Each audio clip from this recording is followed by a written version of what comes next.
Hello dear friends, my name is Dr. Aisha. Today we will discuss here a very important topic. क्या एक caesarean section के बाद normal delivery हो सकती है? वी बैक का कितना चांस है? ये एक बहुत इंपॉर्टेंट सवाल है। यहाँ पर मैं आपको क्लियर कट बता दूँ कि normal delivery after a caesarean section बिल्कुल हो सकती है और ये होनी भी चाहिए, लेकिन इसमें कुछ रिस्क फैक्टर्स हैं जिनको देखना पड़ता है, जो मैं आप लोगों को यहाँ पर बताऊंगी कि उन रिस्क फैक्टर्स के होते हुए नॉर्मल डिलीवरी की ट्राई नहीं करनी। अब वो रिस्क फैक्टर्स क्या हैं? फर्स्ट ऑफ ऑल हमने ये देखना है कि जो प्रीवियस सिजेरियन सेक्शन है वो क्यों था।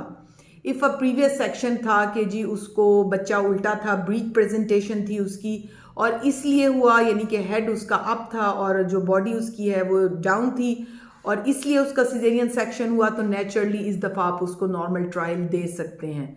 सेकेंड इंपॉर्टेंट चीज़ है कि अगर लास्ट टाइम सीपीडी की वजह से सिजेरियन हुआ, यानी कि ये बताया गया था कि आपका पेल्विस तंग है, आपकी हड्डी छोटी है, बेबी नीचे से डिलीवर नहीं हो सकता, तो नेचुरली इस टाइम भी जो है उसके नॉर्मल डिलीवरी के चांसेस कम है, क्योंकि वो लेबर पेन लेकर भी उसने अगर आखिर में उसकी हड्डी तंग है तो उसने सिजेरियन सेक्शन में लैंड करना है। थर्ड चीज़ ये है कि बेबी के दरमियान गैप कितना है। अगर लास्ट प्रीवियस सिजेरियन जो है 2 साल से पहले जो है, अगर आपका 2 साल का गैप है तो नेचुरली आप जो है उसमें ट्राई कर सकते हैं। WHO का क्राइटेरिया भी यही है, लेकिन अगर 2 साल से कम वक्फा है तो उसमें बच्चेदानी फटने का खतरा होता है, तो फिर ऐसी सूरत हाल में भी नॉर्मल ट्रायल नहीं देते।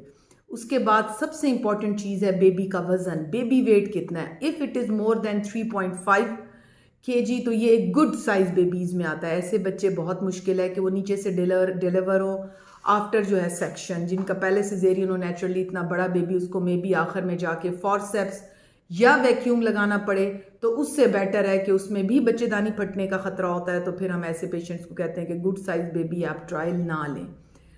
एंड देन कम्स के अगर बेबी जो है वो 40 वीक्स से ऊपर हो गया, यानी कि वो ड्यू डेट जो डॉक्टर्स ने दी है उससे जो है EDD से भी ऊपर चला गया है और उसको खुद से पेन्स नहीं आ रही, तो ऐसे पेशेंट्स को हम इंड्यूस नहीं करते, क्योंकि वो पेन्स जो नेचुरल स्टार्ट होती हैं वो स्लो होती हैं एंड देन जो है वो आहिस्ता आहिस्ता बढ़ती चली जाती हैं।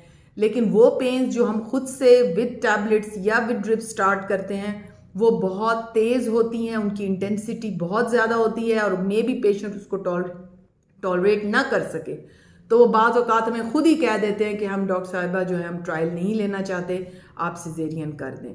तो ये एक बहुत इंपॉर्टेंट फैक्टर्स हैं जो आप सब लोगों को पता होने चाहिए। अगर पेशेंट के कोई सिस्टमेटिक डिजीज़ है, जैसे ब्लड प्रेशर है, शुगर है और लास्ट टाइम उनको इस वजह से उनका सिजेरियन हुआ है, तो अगर इस दफ़ा भी वो रिस्क फैक्टर्स शामिल हैं और प्लासेंटल लोकलाइजेशन बहुत ज़रूरी है कि प्लासेंटा जो है वो नीचे की तरफ ना हो।